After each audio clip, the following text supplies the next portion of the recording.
어머니, 미경아, 몸이 안 좋다고 해서 누가 그런 소리를 해요? 이웃분이 약국에서 널 봤다던데. 어머니 때문에 제가 이렇게 알아누웠잖아요. 이제 와서 병 주고 약 주시게요? 미경아, 이게 무슨... 모르시는 척 하시네요? 어머니 때문에 제가 얼마나 스트레스를 받았는지 아세요? 그녀의 손에서 전복죽 그릇을 거칠게 낚아챘습니다. 이런 거 필요 없다고요? 미경은 그릇을 현관 밖으로 던져버렸습니다. 뜨거운 죽이 그녀의 옷과 발에 튀었습니다. 이게 다 누구 때문인 줄 아세요? 어머님 때문에 우리 부부관계도 엉망이 됐잖아요. 이미경, 이게 무슨 짓이야? 당신 지금 우리 어머니한테 뭘 한 거야? 여보, 지금 나한테 소리 지른 거야? 닥쳐. 감히 우리 어머니를. 내가 여보, 나도 할 말이. 더 이상 듣고 싶지 않아. 당장 나가. 사연을 듣고 난 후 각자의 의견을 댓글로 남겨주시기 바랍니다. 사소한 댓글이라도 사연자분에게 큰 힘이 될 수 있습니다. 각색될 수 있고 사연자분의 입장에서 구성될 수 있습니다. 1950년대 후반, 그녀는 서울의 한 작은 한옥에서 태어났습니다. 아버지는 작은 철물점을 운영했고 어머니는 큰 시장 국밥집에서 일했습니다. 넉넉하지는 않았지만 그래도 끼니를 걱정하지 않을 정도의 생활이었습니다. 문연아, 이리 와서 동생 좀 봐줘라. 늘 바쁜 어머니를 대신해 어린 동생을 돌보는 것이 그녀의 일과였습니다. 아직 어린 나이였지만 책임감이 강했던 그녀는 불평 한 번 없이 동생을 챙겼습니다. 언니, 나랑 놀자. 동생의 재롱에 그녀는 늘 웃음을 지었습니다. 학교가 끝나면 책가방을 내려놓자마자 동생과 술래잡기를 하고 고무줄놀이를 했습니다. 우리 문연이가 공부도 잘하고 동생도 잘 돌보고. 어머니는 틈틈이 그녀를 안아주었습니다. 그 시절 어머니의 품은 세상에서 가장 따뜻한 곳이었습니다. 하지만 행복한 시간은 오래 가지 않았습니다. 아버지가 갑작스레 돌아가신 것입니다. 그녀가 12살 되던 해였습니다. 문연아, 이제 내가 씩씩해야 해. 어머니의 눈물 섞인 당부가 아직도 귓가에 생생합니다. 그날부터 그녀는 더욱 철이 들었습니다. 학교가 끝나면 어머니의 반찬 가게를 돕고 밤에는 호롱불 아래서 공부를 했습니다. 우리 문연이가 이렇게 공부를 잘하니 여상이라도 보내야지. 어머니는 힘들게 벌어 그녀를 여자상업고등학교에 보냈습니다. 그곳에서 그녀는 부기를 배웠고 타자도 배웠습니다. 문현이는 타자도 제일 잘 치는구나. 선생님의 칭찬에 그녀는 더욱 열심히 했습니다. 언젠가는 어머니께 보답하고 싶다는 마음이 컸기 때문입니다. 고등학교를 졸업하고 그녀는 을지로의 작은 약국에 취직했습니다. 첫 월급을 받던 날 어머니께 드린 봉투를 아직도 잊을 수 없습니다. 어머니, 이제 제가 벌어올게요. 그래, 우리 문연이가 다 컸구나. 그때 어머니의 눈시울이 붉어졌던 것을 기억합니다. 그날 저녁 어머니는 오랜만에 그녀가 좋아하는 북엇국을 끓여주셨습니다. 약국에서 일하면서도 그녀는 저녁에는 동생의 공부를 봐주었습니다.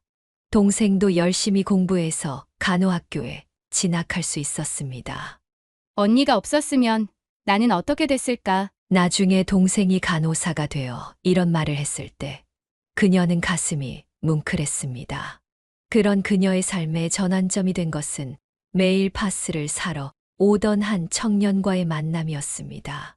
지금의 남편이 된 그 청년도 그녀처럼 어려서부터 가족을 책임져야 했던 사람이었습니다. 저도 동생들 뒷바라지 하느라 힘들어요. 그의 말에 그녀는 특별한 친근감을 느꼈습니다. 서로의 처지를 이해할 수 있었기 때문입니다. 어린 시절에 고단했던 기억들은 그녀를 더욱 강인하게 만들었습니다. 훗날 시련이 찾아와도 꿋꿋이 견딜 수 있었던 것은 어쩌면 그때의 경험들 덕분이었는지도 모릅니다. 신문연 여사님은 매일 저녁 파스를 사러 오던 그 남자와 특별한 인연을 맺게 되었습니다. 퇴근 무렵이면 어김없이 찾아오는 그 남자는 항상 피곤해 보였지만 밝은 미소를 잃지 않았습니다. 작업복에 묻은 먼지와 기름때가 그의 고된 하루를 말해주고 있었습니다. 어서 오세요. 오늘도 파스 사러 오셨죠? 네. 허리가 좀 아파서요. 매일 이렇게 고생하시는데 파스만으로는 부족할 것 같아요. 이번엔 파스랑 같이 드시는 약도 준비해뒀어요. 그녀의 따뜻한 마음씨에 그는 가슴 한켠이 따뜻해지는 것을 느꼈습니다. 시골에서 올라와 고된 일을 하면서도 여동생 둘과 남동생 하나를 책임져야 했던 그에게 그녀의 배려는 특별하게 다가왔습니다. 충청도 시골에서 고등학교를 졸업하자마자 서울로 올라와 온갖 꾸준 일을 도맡아 하며 동생들의 학비를 보태왔던 그였습니다. 제가 퇴근하실 때 밥이라도 한 끼 살 수 있을까요? 그날 저녁 을지로의 작은 국밥집에서 그들은 처음으로 마주 앉아 이야기를 나누었습니다. 그는 자신의 이야기를 술술 풀어놓았습니다. 시골에서 자전거를 타고 등하교를 했던 일, 서울에 처음 올라와 막노동을 하며 옥탑방에서 지냈던 시절, 그리고 지금은 중고 트럭으로 이삿짐을 나르는 일을 시작했다는 이야기까지. 여동생들이 이제 고등학교에 들어갔어요. 둘 다 공부를 잘해서 대학까지 보내고 싶은데 그의 눈빛에서 동생들에 대한 사랑과 책임감이 묻어났습니다. 그녀는 그런 그의 모습에 점점 더 마음이 기울어져 갔습니다. 하지만 두 사람의 만남은 순탄치 않았습니다. 그녀의 부모님은 시골 출신의 변변한 집안 형편도 아닌 그를 탐탁지 않아 했습니다. 여상을 낳은 딸이 더 좋은 조건의 사람을 만날 수 있을 거라 생각했습니다. 그 사람은 안 돼. 너는 대학 나온 사람하고 결혼해야지. 일하는 것도 불안정하고 집안 형편도 어려운데 어떻게 살려고 그러니? 하지만 그녀는 달랐습니다. 매일같이 파스를 사러 오면서도 한 번도 약값을 깎아달라고 하지 않던 그의 자존심, 동생들 얘기를 할 때마다 빛나던 눈빛, 그리고 무엇보다 성실하고 책임감 있는 태도가 그녀의 마음을 사로잡았습니다. 저는 이 사람이면 충분해요. 성실하고 책임감 있는 사람이에요. 저희가 열심히 살면 됩니다. 수개월간의 설득 끝에 결국 두 사람은 이듬해 겨울 작은 결혼식을 올렸습니다. 신혼집은 창신동 달동네 사글세방이었고 살림살이라고는 겨우 이불 한 채와 냄비 몇 개가 전부였습니다. 중고 용달차 한 대가 그들의 전 재산이었습니다. 여보, 이제 우리 둘뿐이야. 같이 열심히 살아보자. 그래. 나는 당신만 있으면 돼. 우리 잘 살 수 있어. 신혼 초기에는 매일이 고단했습니다. 남편은 새벽 4시면 일어나 밤늦게까지 용달차를 몰았고 그녀는 약국 일을 계속하며 살림을 꾸려나갔습니다. 좁은 방에서 새우잠을 자다가도 남편이 출근하는 소리에 일어나 도시락을 싸주었고 퇴근 후에는 남편의 작업복을 빨래했습니다. 여보, 오늘은 일찍 들어왔네. 응. 오늘은 거래처가 가까워서 일찍 끝났어. 당신도 이제 쉬어. 휴일에는 둘이 시장에 가서 장을 보는 것이 가장 큰 즐거움이었습니다. 비록 넉넉지 않은 살림이었지만 서로를 위하는 마음만은 누구보다 풍족했습니다. 두 사람의 성실함은 결실을 맺어 2년 만에 전세로 옮길 수 있게 되었습니다. 방 2개짜리 전세집으로 이사하던 날, 둘은 마치 자신들의 궁전을 얻은 것처럼 기뻐했습니다. 여보, 이제 아이도 가질 수 있겠다. 남편의 말에 그녀는 눈시울이 붉어졌습니다. 그동안 좁은 사글세 방에서는 감히 꿈꿀 수 없었던 소망이었습니다. 그렇게 첫째 아들 오혁이가 태어났고 2년 뒤에는 둘째 오훈이도 세상에 나왔습니다. 우리 오혁이 이제 동생이 생겼네. 형님, 노릇 잘해야 해. 3살 배기 오혁이는 아직 말 뜻도 모르면서 동생의 작은 손가락을 꼭 잡고 있었습니다. 비록 넉넉하진 않았지만 그들의 보금자리는 날이 갈수록 따뜻해져 갔습니다. 그녀는 이런 일상의 작은 행복에 감사하며 앞으로도 남편과 함께 이 행복을 지켜나가리라 다짐했습니다. 남편은 열심히 일했고 그런 남편의 성실함은 거래처들 사이에서 소문이 나기 시작했습니다. 이사할 때 물건 하나 깨지지 않게 조심스레 옮기고 약속 시간을 철저히 지키는 그의 모습에 단골 고객이 늘어났습니다. 여보, 오늘은 일이 많았나 봐. 피곤해 보여. 응. 요즘 소개로 일거리가 자꾸 늘어나네. 좋은 일이지. 그녀는 남편의 허리에 파스를 붙여주며 일과를 묻곤 했습니다. 어느 날 남편은 평소와 다른 설렘을 안고 퇴근했습니다. 오늘 이삿짐 센터 사장님이 나한테 제안을 하셨어. 스카이 사다리차 사업을 같이 하자고. 카이 사다리차요? 고층 아파트가 많이 생기면서 수요가 늘고 있대. 사장님이 은행 대출 보증도 서주신다고 하셨어. 그녀는 잠시 걱정스러운 마음이 들었습니다. 하지만 남편의 눈빛에서 확신을 읽을 수 있었습니다. 당신이 하고 싶은 대로 해요. 나는 당신을 믿어요. 첫 스카이 사다리차를 구입하던 날, 온 가족이 나와 구경했습니다. 5살이던 오혁이는 큰 사다리차를 보고 눈이 동그래졌습니다. 아빠, 이게 다 아빠 차예요? 그렇지. 이제 아빠가 이걸로 일할 거야. 우와, 진짜 멋있다. 그날부터 오혁이는 아버지의 사다리차에 푹 빠졌습니다. 유치원에서 그림 그리기 시간이면 항상 아버지의 사다리차를 그렸고 우리 아빠의 자랑이라는 주제로 그린 그림으로 상까지 받았습니다. 선생님, 우리 아빠가 저 높은 아파트까지 다 올라가서 일하시는 거예요? 오혁이의 자랑스러운 목소리에 그녀는 가슴이 뭉클했습니다. 둘째 오은이도 형을 따라 사다리차 그림을 그리기 시작했습니다. 사업은 예상보다 빠르게 성장했습니다. 서울 곳곳에 아파트가 올라가면서 스카이 사다리차의 수요는 계속해서 늘어났고 남편의 꼼꼼한 일처리는 건설사들 사이에서도 입소문이 났습니다. 여보, 이제 차 한 대 더 늘릴 수 있을 것 같아. 정말요? 그럼 일도 더 수월해지겠네요. 두 번째 사다리차를 구입하면서 사무실도 마련했습니다.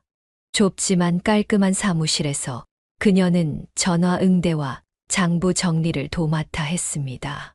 약국은 그만두었지만 이제는 남편과 함께 사업을 일구는 기쁨이 있었습니다. 엄마, 나도 나중에 아빠랑 같이 일할 거야. 초등학교에 입학한 오혁이의 장래 희망은 아버지와 같은 사업가였습니다. 수업 시간에 발표를 할 때면 항상 아버지의 일을 자랑스럽게 이야기했고 담임 선생님도 오혁이의 그림을 특별히 예뻐해 주었습니다. 하루는 남편이 깊은 한숨을 쉬며 들어왔습니다. 여보, 무슨 일 있어요? 오늘 일하다가 아찔했어. 12층에서 냉장고 옮기는데 바람이 너무 심하더라고. 그녀는 남편의 손을 꼭 잡았습니다.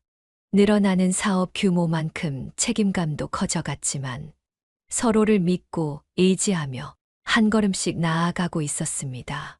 사업이 안정되어 가던 어느 날 예상치 못한 비극이 찾아왔습니다.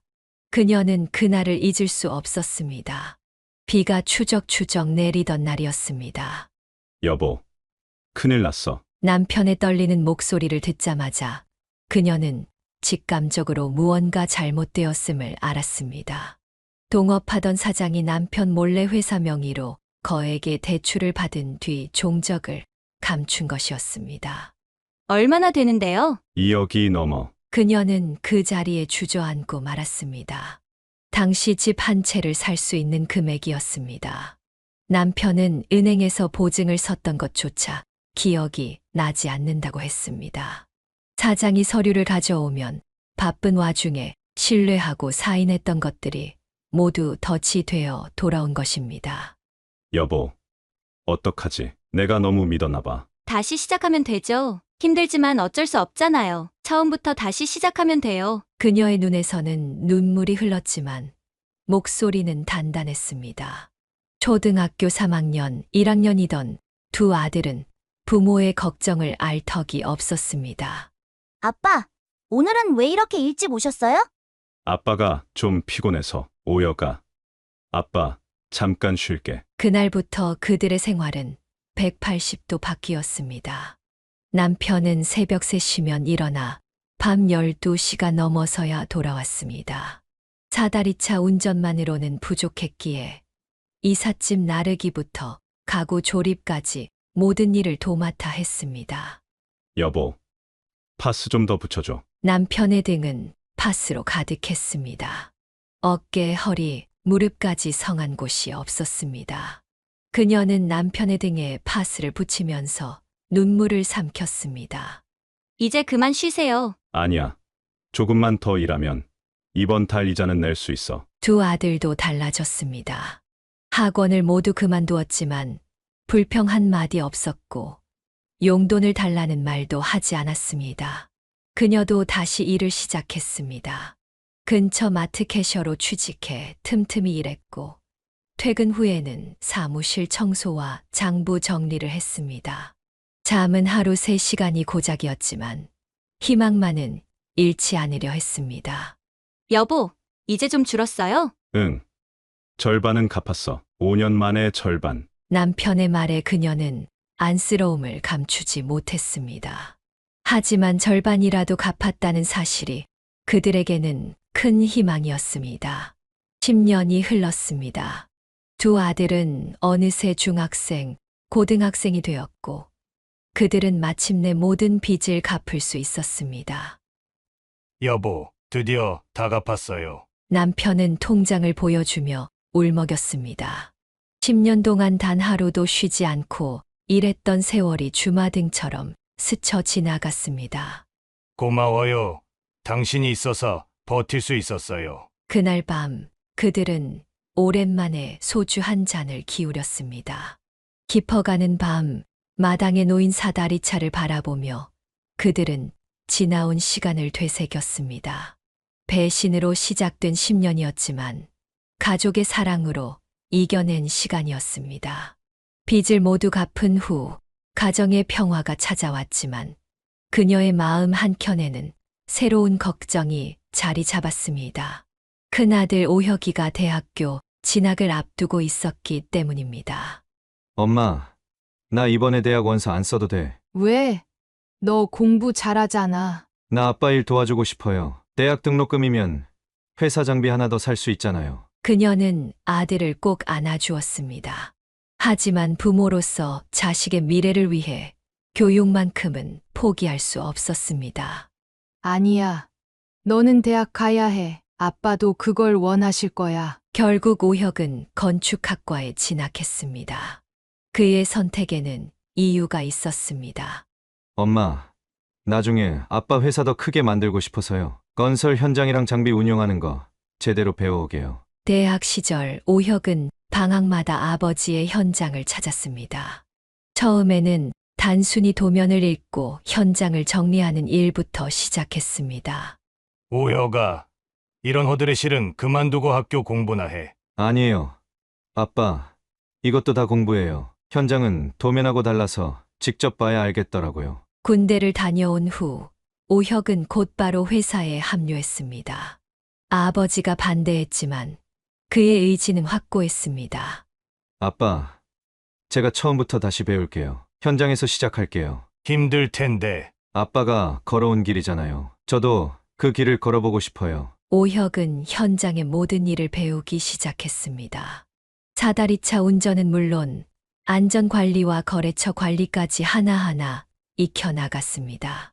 때로는 실수도 했지만 그때마다 더 단단해졌습니다. 죄송해요, 아빠. 오늘 현장에서 실수했어요. 실수는 누구나 해. 중요한 건 같은 실수를 반복하지 않는 거야. 10년이 흘렀습니다. 이제 오혁은 현장의 모든 상황을 꿰뚫어보는 전문가가 되었습니다. 새로운 장비가 나오면 가장 먼저 공부했고 안전 규정이 바뀌면 즉시 현장에 적용했습니다. 아버지, 이번에 새로 나온 장비가 있는데 한번 보시겠어요? 오혁이가 보고 결정해. 이제 내가 판단하는 게 더 정확해. 그녀는 아들과 남편이 함께 일하는 모습을 보며 가슴이 뭉클했습니다. 한때 사다리차를 그림으로만 그리던 어린 아들이 이제는 든든한 아버지의 동반자가 되어 있었습니다. 엄마, 이제 아빠 좀 덜 일하시게 할게요. 제가 현장은 다 볼 수 있으니까. 그래. 내가 있어서 정말 든든하다. 오혁은 새로운 아이디어로 회사를 발전시켰습니다. 디지털 장비 관리 시스템을 도입하고 안전 교육을 정기적으로 실시했습니다. 직원들은 그를 신뢰했고 거래처들은 그의 전문성을 인정했습니다. 우리 오혁이가 이렇게 클 줄 몰랐네. 퇴근길에 남편이 조용히 말했습니다. 그녀는 남편의 손을 꼭 잡았습니다. 아들의 성장은 그들 부부의 자부심이자 위안이었습니다. 회사가 안정을 찾아가던 즈음, 오혁은 미래의 아내가 될 사람을 만났습니다. 건설 현장 인근 은행의 대출 상담사였던 혜진은 매일 아침 일찍부터 늦게까지 일하는 오혁의 모습에 깊은 인상을 받았다고 했습니다. 처음에는 은행 일 때문에 자주 배웠는데 너무 성실하시더라고요. 그녀는 며느리가 될 혜진을 처음 만난 날을 또렷이 기억했습니다. 단정한 차림에 예의 바른 모습이 무척 마음에 들었습니다. 상견례 자리에서는 뜻밖의 일이 있었습니다. 혜진의 아버지 역시 젊은 시절 건설 현장에서 일했던 것입니다. 사다리차 사업을 하신다고요? 저도 30년 전에 중장비 기사였습니다. 아, 그러셨습니까? 그때는 정말 힘드셨겠습니다. 양가 아버지들은 술잔을 기울이며 깊은 대화를 나눴고 그녀는 이 인연이 하늘이 맺어준 것이라 생각했습니다. 결혼식은 소박했지만 훈훈했습니다. 하객들은 많지 않았지만 모두가 진심으로 축하해 주는 사람들이었습니다. 여보, 우리도 저렇게 결혼했었는데. 남편의 말에 그녀는 미소를 지었습니다. 30년 전 자신들의 모습이 떠올랐기 때문입니다. 혜진은 결혼 후에도 은행을 다녔습니다. 하지만 점차 회사의 일에도 관심을 가지게 되었고 주말마다 회사 일을 돕기 시작했습니다. 어머님, 제가 회계를 좀 봐도 될까요? 은행에서 일하면서 배운 게 있어서. 그녀는 며느리의 제안이 고마웠습니다. 나이가 들면서 장부 정리가 점점 더 힘들어지고 있었기 때문입니다. 우리 며느리가 한다면 더 잘하겠지. 혜진은 주말마다 회사의 재무 관리를 체계적으로 정비했습니다. 디지털 회계 시스템을 도입하고 거래처 관리도 전산화했습니다. 어머님, 이제 컴퓨터로 하면 훨씬 편해요. 제가 천천히 알려드릴게요. 그녀는 며느리가 가르쳐 주는 대로 하나씩 배워나갔습니다. 때로는 실수도 했지만 혜진은 언제나 인내심을 가지고 도와주었습니다.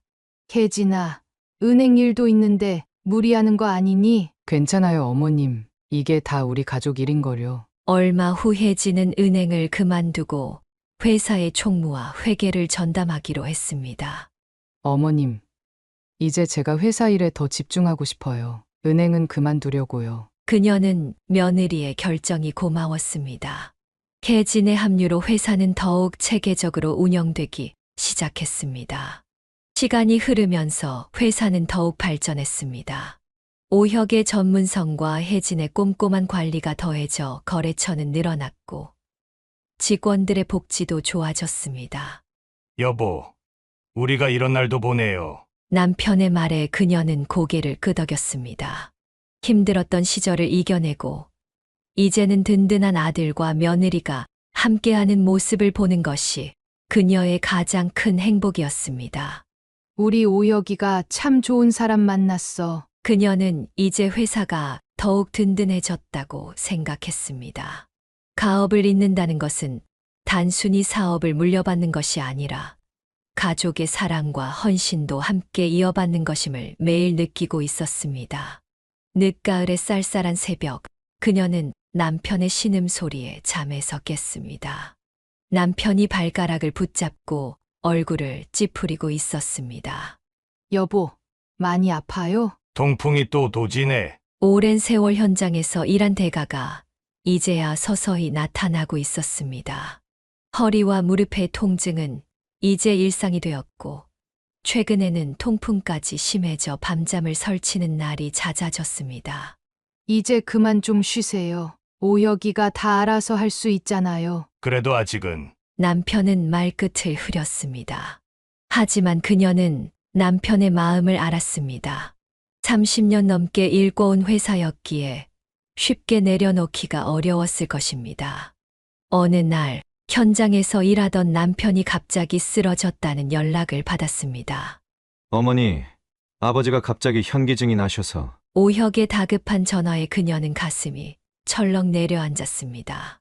다행히 큰 병은 아니었지만 의사는 더 이상의 무리한 작업은 위험하다고 경고했습니다. 이제는 정말 물려줘야 할 때가 된 것 같아요. 그녀의 말에 남편도 마지못해 고개를 끄덕였습니다. 다음 날 가족 회의가 열렸습니다. 아버지, 이제 제가 회사를 맡을게요. 아버지는 건강에만 신경 쓰세요.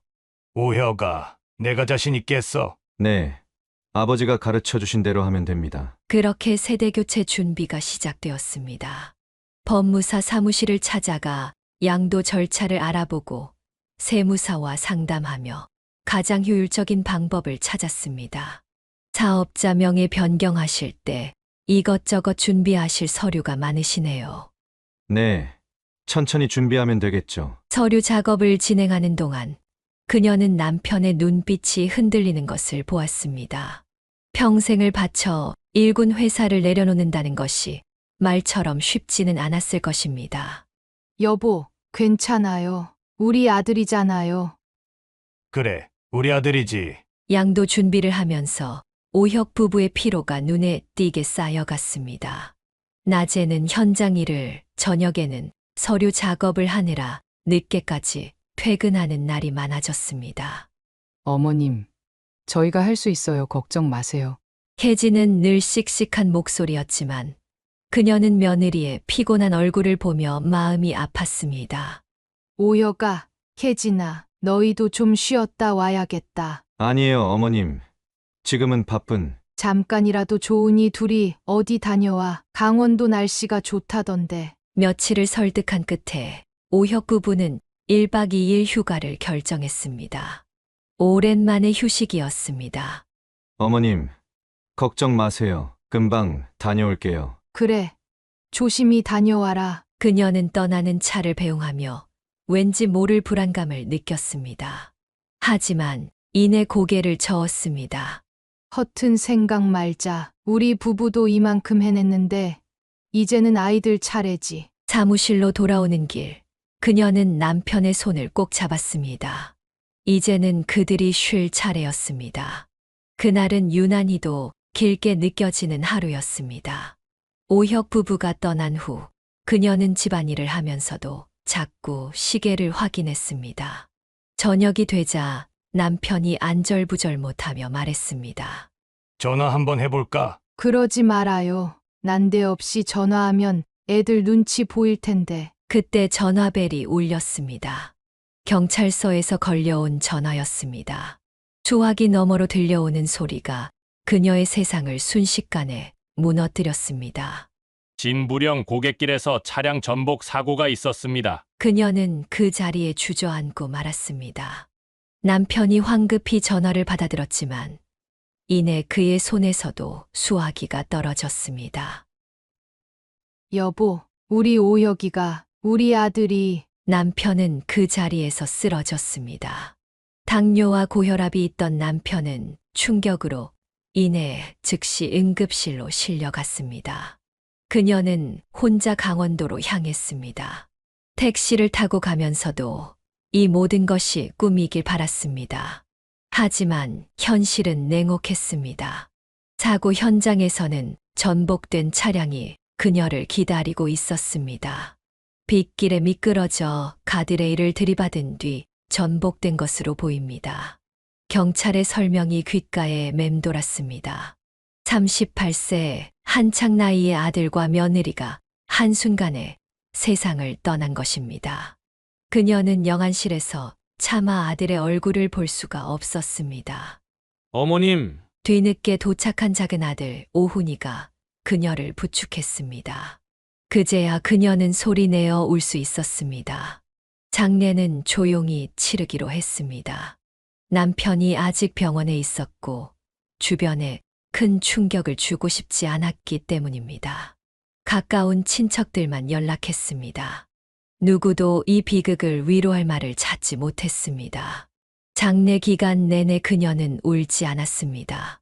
대신 묵묵히 조문객들을 맞이했고 모든 절차를 챙겼습니다. 오히려 다른 가족들이 그녀를 걱정할 정도였습니다.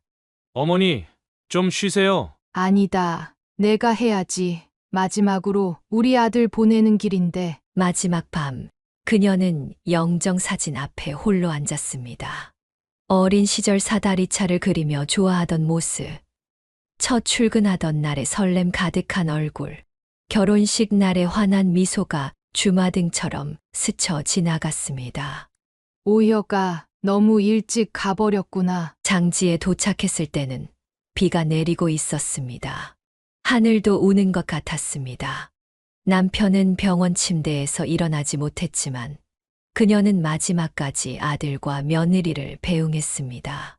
편히 쉬어라, 우리 아들. 발인을 마치고 돌아오는 차 안에서야 그녀는 눈물을 쏟았습니다. 이제 회사로 돌아가면 아들의 책상이 비어 있을 것이고 현장에서는 더 이상 그의 목소리를 들을 수 없을 것입니다. 병원에 누워있는 남편에게는 아직 이 현실을 받아들일 시간이 더 필요했습니다. 의사는 당분간 절대 안정이 필요하다고 했습니다. 여보, 우리가 잘못한 걸까요? 병실에서 남편이 작은 목소리로 물었습니다. 그녀는 남편의 손을 꼭 잡았습니다. 대답할 말은 없었지만 서로를 위로하는 것밖에 할 수 있는 일이 없었습니다. 오혁이의 장례식 후 회사는 그대로 멈춰 선 것만 같았습니다. 남편은 여전히 병원 신세를 지고 있었고 그녀는 매일 아침 텅 빈 사무실을 바라보며 한숨만 내쉬었습니다. 그러던 어느 날 뜻밖의 손님이 찾아왔습니다. 5년 전 사업 실패 후 홀연히 사라졌던 막내 시동생이었습니다. 형수님, 말라깽이가 된 시동생의 모습에 그녀는 눈시울이 붉어졌습니다. 한때는 잘 나가는 사업가였던 그가 이제는 까맣게 그을린 얼굴로 그녀 앞에 서 있었습니다. 어디 있었어요? 연락도 없이. 죄송합니다, 형수님. 저 울릉도에 있었습니다. 시동생은 자신의 이야기를 천천히 풀어놓았습니다. 사업 실패 후 모든 것을 잃고 아내와도 이혼했다고 했습니다. 부끄러워 연락조차 할 수 없었다고 했습니다. 조카 소식을 듣고 더는 도망칠 수 없었습니다. 오혁이 얘기는 어떻게 들었어? 작은 형님이 알려주셨어요. 그날 밤 그녀는 병원에 입원해 있는 남편에게 시동생의 이야기를 전했습니다. 그 녀석이 돌아왔다고? 오랜만에 남편의 눈빛이 살아났습니다. 네, 회사 일도 돕겠다고 하네요. 시동생은 다음 날부터 현장에 나갔습니다. 비록 사다리차 운전은 서툴렀지만 현장 관리와 거래처 응대는 경험이 있어 금세 적응했습니다. 형수님, 제가 있는 한 걱정 마세요. 형님 일어나실 때까지 제가 지킬게요. 시동생의 진심 어린 말에 그녀는 고개를 끄덕였습니다. 막내답게 언제나 사람들을 웃게 만드는 재주가 있었던 시동생은 어느새 직원들과도 잘 어울렸습니다. 형수님, 이거 보세요. 새로운 거래처랑 계약했어요. 어머, 그동안 연락도 없던 업체인데. 시동생의 성실한 모습에 오랫동안 끊어졌던 거래처들이 하나둘 돌아오기 시작했습니다. 병원에 있는 남편에게 시동생은 매일 들렀습니다. 회사 소식을 전하고 재미있는 이야기로 형을 웃게 만들었습니다. 형, 내가 있잖아요. 이제 걱정 말고 푹 쉬세요. 그런 시동생의 모습을 보며 남편의 표정도 조금씩 밝아졌습니다. 한 달 후 남편은 드디어 퇴원했습니다. 여보, 회사 한번 가볼까요? 남편이 조심스레 제안했습니다. 그녀는 남편의 팔을 부축하며 회사로 향했습니다. 사무실에 들어서자 시동생이 반갑게 맞이했습니다. 책상 위에는 깔끔하게 정리된 서류들이 있었고, 벽에는 새로운 일정표가 걸려 있었습니다. 형, 이제 우리 함께해요. 제가 현장 일은 다 할 테니까 형은 여기서 천천히 시작하세요. 남편은 말없이 고개를 끄덕였습니다. 그의 눈가에 맺힌 눈물을 그녀는 놓치지 않았습니다. 시간이 흐르면서 회사는 조금씩 활기를 되찾아갔습니다. 새로운 직원도 2명이 늘었고 거래처도 안정을 찾아갔습니다. 여보, 우리 동생이 이렇게 큰 아이였네요. 퇴근길에 남편이 말했습니다. 그녀도 미소를 지었습니다. 인생은 참 알 수 없는 것이었습니다. 한순간의 비극이 또 다른 만남을 가져오고 그 만남이 새로운 희망이 되는 것이었습니다. 시동생의 귀환 이후 둘째 아들 오훈도 회사에 합류하게 되었습니다. 평소 성실했던 오훈은 막내 삼촌의 지도 아래 현장 일을 배워나갔습니다. 그러던 어느 날 작은 며느리 미경이 갑자기 사무실을 찾아왔습니다. 어머님, 저도 회사에서 일하고 싶어요. 그녀는 순간 의아했습니다. 3년 동안 전업주부로 지내며 한 번도 회사에 관심을 보이지 않던 며느리였기 때문입니다. 갑자기 웬일이니? 아무래도 이제는 제가 나서서 도와야 할 것 같아서요. 미경의 말투에는 어딘가 거슬리는 것이 있었지만 그녀는 일단 수락했습니다. 하지만 문제는 그 다음 날부터 시작되었습니다. 첫날, 미경은 2시간이나 늦게 출근했습니다. 어머님, 애들 유치원 보내느라 늦었어요. 이해해 주세요. 미경아, 다른 직원들도 다 아이가 있는데. 이튿날은 더 심했습니다. 사무실 청소를 하라는 지시를 완강히 거부했습니다. 제가요? 제가 어떻게 청소를 해요? 저 이사 부인이에요. 왜 제가 청소를 해야 하죠? 그녀는 순간 귀를 의심했습니다. 이사님이라니 오후는 아직 평사원에 불과했습니다. 미경아, 여기서는 내가 직원이야. 다른 직원들과 똑같이. 똑같이요? 제가 왜요? 전 이 회사 며느리라고요. 미경의 목소리가 한 옥타브 높아졌습니다. 사무실의 공기가 얼어붙었습니다. 셋째 날, 미경은 거래처 전화를 받다가 큰 실수를 저질렀습니다. 네, 무슨 소리예요? 제가 누군지 알고 지금 이러시는 거예요? 저 이 회사 이사 부인인데 그런 식으로 말씀하시면 안 되죠. 결국 오랜 거래처와 큰 다툼이 있었고 그녀는 미경을 사무실로 불렀습니다. 도대체 왜 이러니? 왜 이러긴요? 당연히 제가 이 자리에 있어야죠. 어차피 이 회사 우리 남편이 물려받는 거잖아요. 그제야 미경의 진짜 속내가 드러났습니다. 큰아들의 사고 이후 회사 상속에 대한 욕심을 품고 있었던 것입니다. 미경아, 내가 무슨... 왜요? 잘못된 말씀 드렸나요?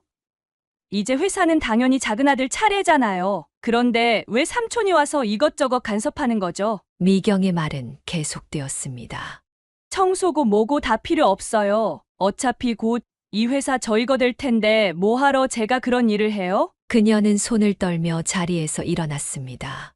당장 나가. 네? 더 이상 여기서 일하지 마. 나가서 내 하고 싶은 대로 살아라. 미경은 자리에서 벌떡 일어났습니다.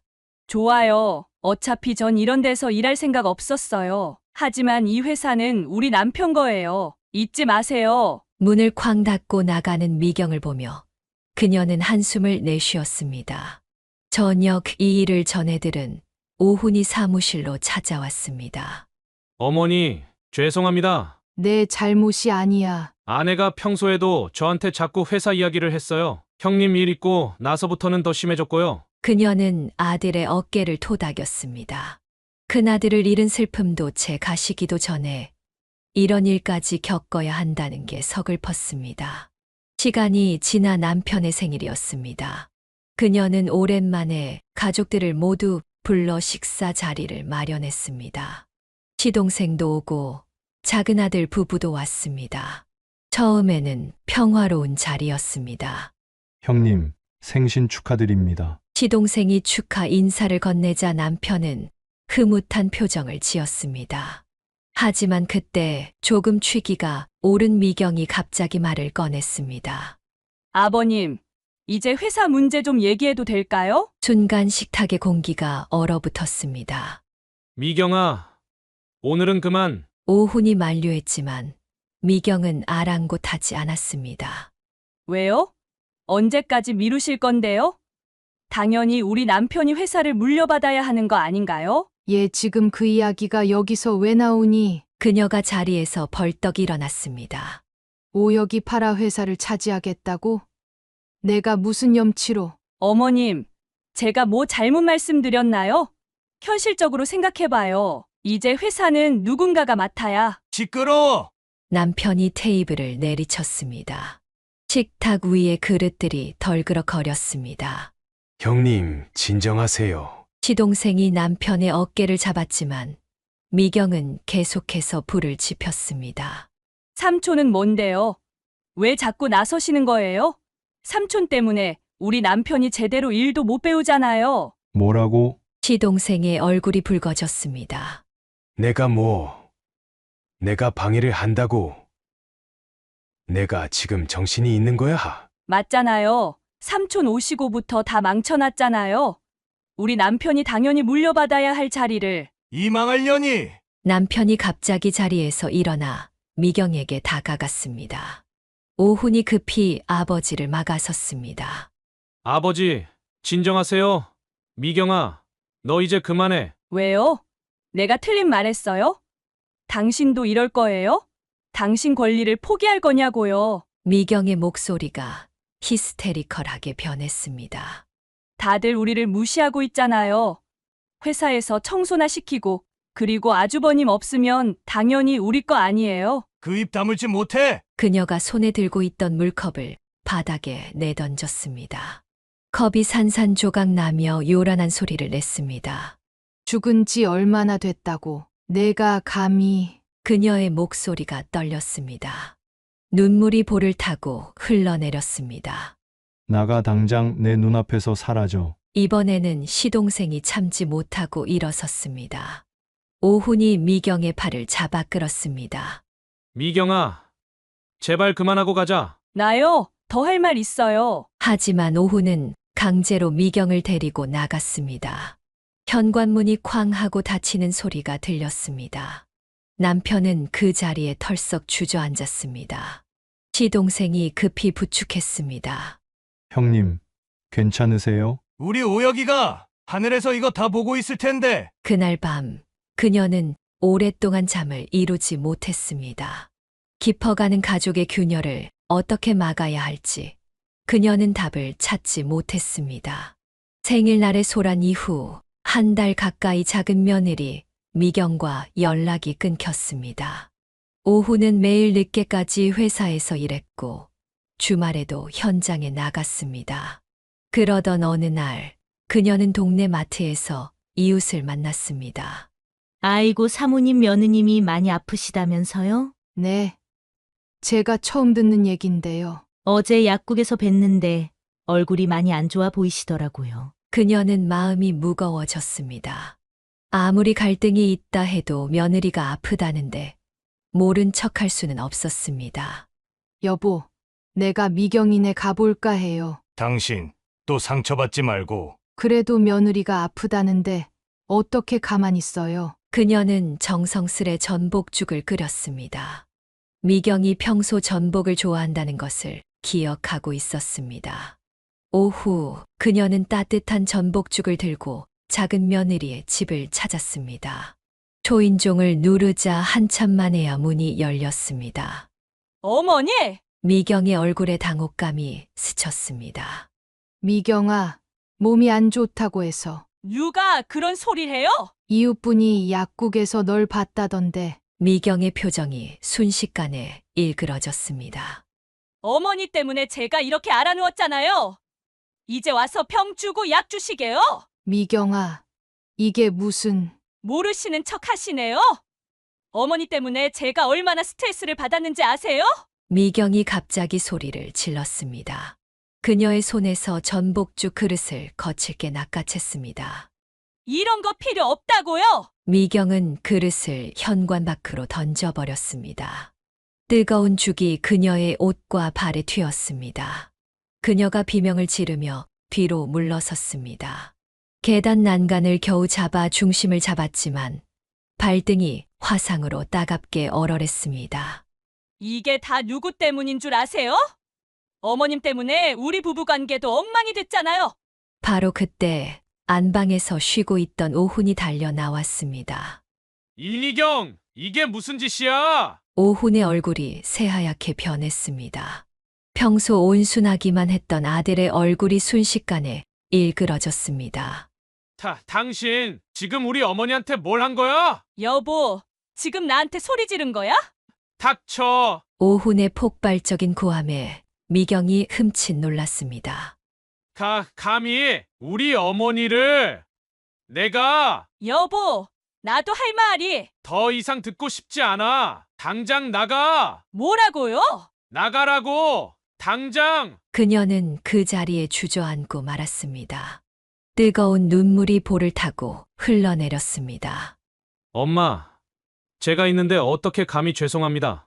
엄마. 오훈이 그녀를 조심스레 부축했습니다. 발등에 화상이 걱정되는지 구급차를 불렀고 곧 아파트는 순식간에 소란스러워졌습니다. 어머니께 폭력을 행사한 일 이후 미경은 친정으로 가버렸습니다. 오후는 매일 늦게까지 일하며 집에 들어가지 않았고 그녀는 아들의 모습을 보며 마음이 아팠습니다. 어느 날 오훈의 핸드폰으로 한 통의 문자가 왔습니다. 미경의 고등학교 동창이라고 했습니다. 오은 씨, 죄송한데 연락드려야 할 것 같아서요. 문자에는 미경의 동창회 사진이 첨부되어 있었습니다. 미경이 한 남자와 다정하게 찍힌 사진들이었습니다. 이런 말씀 드리기 죄송하지만 미경이가 윤자랑 다시 만나는 것 같아요. 고등학교 때 3년이나 사귀었던 남자친구거든요. 오후는 사진을 보며 손이 떨렸습니다. 사진 속 미경은 밝게 웃고 있었고 그 옆에 남자와 매우 친밀해 보였습니다. 동창회 끝나고 둘이 따로 나가더라고요. 다들 알면서도 말 못하고 있었는데 이제는 말씀드려야 할 것 같아서요. 이어진 문자에는 더 충격적인 내용이 있었습니다. 둘이 주말마다 만난다는 것, 심지어 호텔에 들어가는 것도 목격됐다는 이야기였습니다. 오후는 아무 말도 하지 못했습니다. 그저 굳은 얼굴로 자리에서 일어났습니다. 어디 가려고? 그녀가 걱정스레 물었지만 오후는 대답 없이 회사를 나갔습니다. 그날 밤 오후는 친정에 있는 미경을 찾아갔습니다. 그녀는 불안한 마음에 아들의 뒤를 따랐습니다. 동창회에서 윤재 만났다며? 오훈의 첫마디에 미경의 얼굴이 하얗게 변했습니다. 그 사람이랑 다시 만나는 거 언제부터야? 여보, 이게 무슨... 언제부터냐고! 오훈의 고함에 미경이 주저앉았습니다. 미안해. 동창회에서 우연히 만났는데. 거짓말하지 마! 호텔에서 나오는 것도 다 찍혔더라고! 미경의 얼굴이 창백해졌습니다. 이혼하자! 여보. 평소에 어머니한테 그렇게 행동한 것도 다 이런 이유 때문이었네. 양심의 가책 때문이었어? 오훈은 돌아서서 걸어갔습니다. 그제야 미경이 바닥을 치며 울기 시작했습니다. 잘못했어. 용서해줘. 제발. 하지만 오훈은 뒤돌아보지 않았습니다. 그녀는 아들의 뒤를 따라가려다 멈췄습니다. 이제는 아들이 스스로 결정해야 할 때였습니다. 다음 날 오훈은 담담한 얼굴로 회사에 나왔습니다. 어머니, 이혼하기로 했어요. 오훈아. 제가 너무 눈이 멀어 있었네요. 어머님께 그런 짓을 했을 때 바로 알아챘어야 했는데 그녀는 아들을 말없이 안아주었습니다. 때로는 말보다 포옹이 더 큰 위로가 되는 법이었습니다. 이혼을 결심한 오훈은 바로 행동에 옮겼습니다. 변호사를 선임하고 이혼 소송을 시작했습니다. 가장 큰 문제는 6살 아들 민수의 양육권이었습니다. 어머니, 아들 제가 키울 거예요. 내가 회사 일하면서 어떻게? 제가 알아서 할게요. 그 애를 저 여자한테 보낼 순 없어요. 오훈의 눈빛은 단호했습니다. 그녀는 아들의 결심을 느낄 수 있었습니다. 미경 측 변호사가 연락해 왔습니다. 합의 이혼을 하자는 제안이었습니다. 합의는 없어요. 법적으로 끝까지 가겠습니다. 첫 재판이 열리던 날, 미경은 민수의 양육권을 자신이 가져야 한다고 주장했습니다. 어머니가 아이를 키우는 게 자연스럽지 않습니까? 남편은 바빠서 아이를 제대로 돌볼 수도 없을 텐데요. 하지만 오훈 측 변호사는 미경의 부적절한 행실을 증거로 제시했습니다. 어머니를 폭행한 사건부터 불륜 관계까지 모든 것이 법정에서 드러났습니다. 이런 어머니가 과연 아이를 올바르게 키울 수 있을까요? 재판이 진행되는 동안 민수는 그녀의 집에서 지냈습니다. 손주를 돌보며 그녀는 마음이 아팠습니다. 어린 아이가 부모의 이혼을 겪어야 한다는 것이 안타까웠기 때문입니다. 할머니, 엄마는 언제 와요? 민수야. 어느 날 미경이 그녀의 집을 찾아왔습니다. 완전히 달라진 모습이었습니다. 화장기 없는 얼굴에 초췌한 모습으로 현관 앞에 무릎을 꿇었습니다.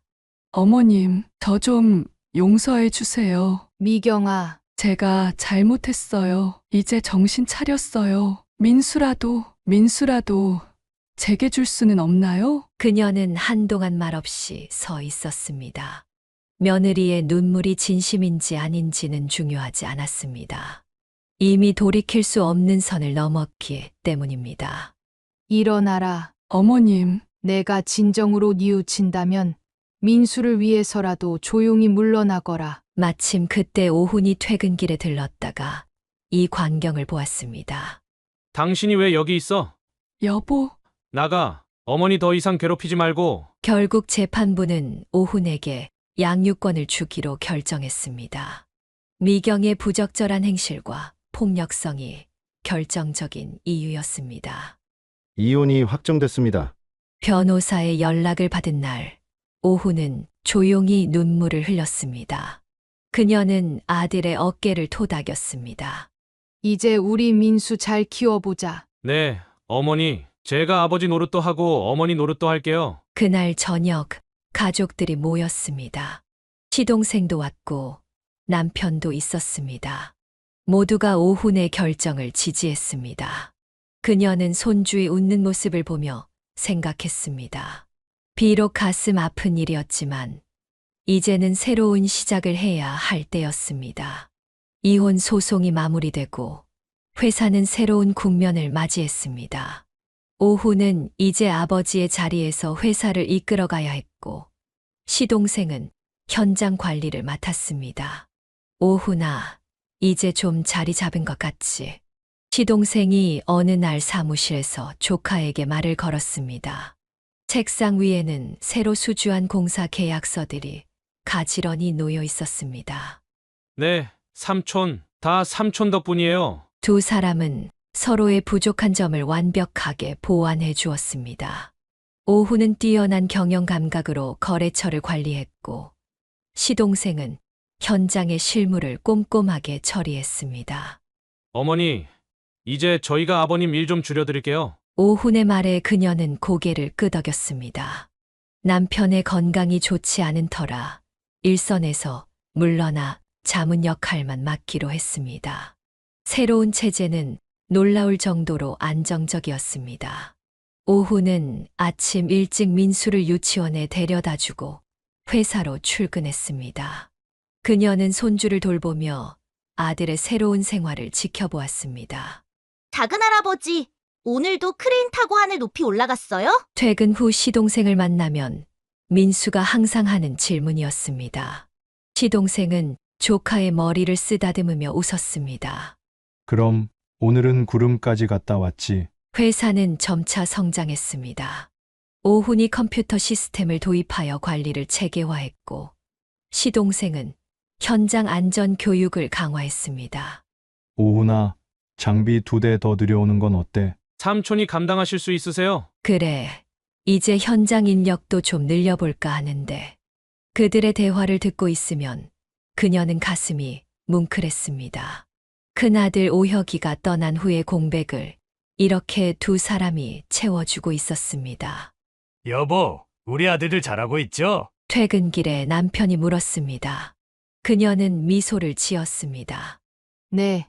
이제 걱정 안 해도 될 것 같아요. 직원들 사이에서도 새로운 체제는 좋은 평가를 받았습니다.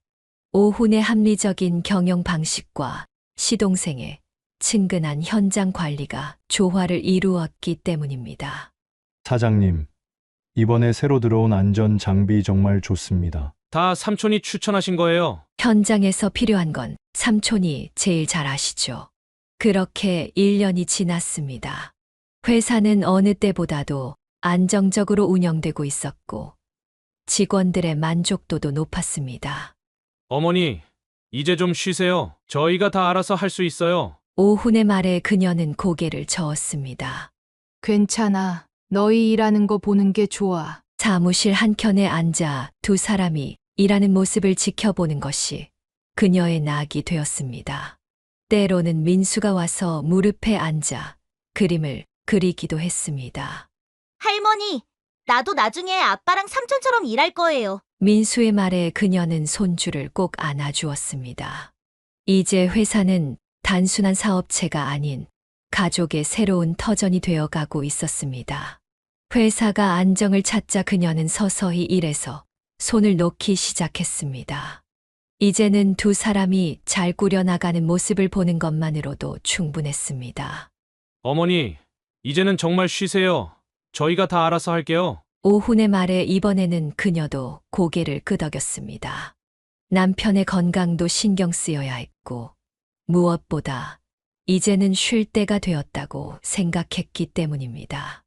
여보, 우리도 이제 좀 쉬면서 살아요. 그녀의 말에 남편이 웃으며 대답했습니다. 그래, 이제 젊은 사람들한테 맡기고 우리는 좀 쉬자. 새로 이사한 집은 아파트 12층이었습니다. 넓은 거실에서는 도시의 전경이 한눈에 들어왔고 베란다에는 그녀가 가꾸는 작은 화분들이 즐비했습니다. 평생 일만 하다가 처음으로 남편과 제주도 여행을 다녀왔습니다. 여보, 우리가 이런 날도 보내요. 푸른 바다를 보며 남편과 커피를 마시는 여유가 생겼습니다. 젊은 시절에는 꿈도 꾸지 못했던 일들이 이제는 현실이 되었습니다. 아침이면 근처 공원을 산책하는 것이 일과가 되었습니다. 남편의 통풍도 운동을 하면서 많이 좋아졌습니다. 할머니, 나랑 놀아주세요. 퇴근 후 민수가 놀러 오는 날이면 집안이 활기로 가득했습니다. 손주와 함께 보드게임을 하거나 책을 읽어주는 시간이 그녀의 새로운 즐거움이 되었습니다. 주말이면 가족들이 모였습니다. 오훈과 시동생이 회사 이야기를 나누는 동안 그녀는 맛있는 음식을 준비했습니다. 이제는 넉넉한 형편이 되어 좋은 재료로 정성껏 요리할 수 있었습니다. 형수님 요리 실력이 더 좋아지신 것 같아요. 시동생의 말에 그녀는 웃었습니다. 예전에는 항상 재료비를 걱정해야 했지만 이제는 마음껏 요리하며 가족들을 대접할 수 있었습니다. 남편은 서재에서 책을 읽는 취미가 생겼습니다. 평생 현장에서 일만 하다가 이제야 자신만의 시간을 가질 수 있게 된 것입니다. 여보, 이제 우리도 여유가 생겼네요. 저녁이면 부부는 베란다에 앉아 차를 마시며 이야기를 나눴습니다. 젊은 시절에 고생했던 이야기, 아이들 키우면서 있었던 일들, 그리고 이제는 추억이 된 그 모든 시간들을 되새기곤 했습니다. 어머니, 이번에 새 차 한 대 사드릴까요? 오훈이 제안했지만 그녀는 고개를 저었습니다. 지금 있는 거로 충분해. 너무 사치스럽게 살고 싶진 않아. 비록 형편이 나아졌지만 검소한 생활 습관은 여전했습니다. 다만 이제는 쪼들리지 않고 하고 싶은 것들을 할 수 있다는 것만으로도 충분했습니다. 할머니, 이거 할머니 선물이에요. 어느 날 민수가 그린 그림을 가져왔습니다. 할아버지, 할머니, 아빠, 삼촌이 모두 함께 있는 그림이었습니다. 우리 민수가 그림을 참 잘 그리네. 그림을 거실에 걸어두며 그녀는 생각했습니다. 이제야 진정한 평화가 찾아온 것 같았습니다. 더 이상 등골이 휘도록 일하지 않아도 되고 끼니 걱정을 하지 않아도 되는 평화로운 나날들. 그것이 바로 그녀가 꿈꾸던 행복이었습니다. 평화로운 일상 속에서도 문득문득 큰아들 오혁이가 그리워질 때가 있었습니다. 특히 새벽에 잠이 깨면 아들의 생각이 더욱 간절해졌습니다. 여보, 또 잠이 안 와요? 남편이 그녀의 뒤척임을 알아챘습니다. 오혁이가 생각나서. 남편은 말없이 그녀의 손을 잡아주었습니다. 때로는 말보다 이런 온기가 더 큰 위로가 되었습니다. 오혁의 생일이면 그녀는 조용히 절에 다녀왔습니다. 아들이 좋아하던 음식을 준비해 제를 지내고 향불 앞에서 오랫동안 기도를 했습니다. 오혁아, 엄마는 잘 지내고 있어. 내 동생과 삼촌이 회사도 잘 돌보고 있단다. 내가 그렇게 사랑하던 회사, 지금은 더 커지고 있어. 가끔 오혁이가 꿈에 나타났습니다. 꿈에서는 항상 환하게 웃고 있었습니다. 엄마, 걱정하지 마세요. 저 여기서 잘 지내요. 꿈에서 깨고 나면 베개가 젖어 있곤 했지만 그녀는 이제 울지 않으려 했습니다. 대신 아들의 미소를 떠올리며 하루를 시작했습니다. 봄이면 아들이 심어놓은 나무가 꽃을 피웠습니다. 회사 마당 한켠에 있는 벚나무였습니다. 형님이 심은 나무가 이렇게 크네요. 시동생의 말에 그녀는 미소 지었습니다. 아들의 흔적은 이렇게 곳곳에 남아 있었습니다. 어머니, 이거 보세요. 어느 날 오훈이 낡은 앨범을 가져왔습니다. 그 안에는 오혁이가 어릴 적 그린 사다리차, 그림들이 가득했습니다. 이걸 아직도 가지고 있었니? 네, 형님 방을 정리하다가 찾았어요. 그림을 보며 그녀는 아들의 어린 시절을 떠올렸습니다. 유치원 시절부터 아버지의 일을 자랑스러워하던 모습, 학창 시절 내내 회사 일을 돕겠다고 하던 모습, 그리고 마지막까지 성실하게 일하던 모습까지. 할머니, 아빠가 우리 집에 있는 형아 사진 보여줬어요. 민수가 어느 날 물었습니다. 그래서 뭐라고 하더니? 하늘나라에 계신 우리 형아가 제일 멋있대요. 그녀는 손주를 꼭 안아주었습니다. 아들의 부재는 이렇게 다음 세대에게도 이어지고 있었습니다. 시간이 흐를수록 그리움의 형태는 조금씩 변해갔습니다. 날카로운 고통은 무뎌졌지만 그 자리에 잔잔한 그리움이 자리 잡았습니다. 여보, 우리가 나중에 오혁이를 만나면 뭐라고 해줄까요? 잘 살았다고, 그동안 잘 지냈다고 말해주자. 부부는 이제 하늘에서의 재회를 기약하며 살아갔습니다. 그때까지 건강하게 그리고 행복하게 살아가는 것이 아들을 위한 도리라고 생각했습니다.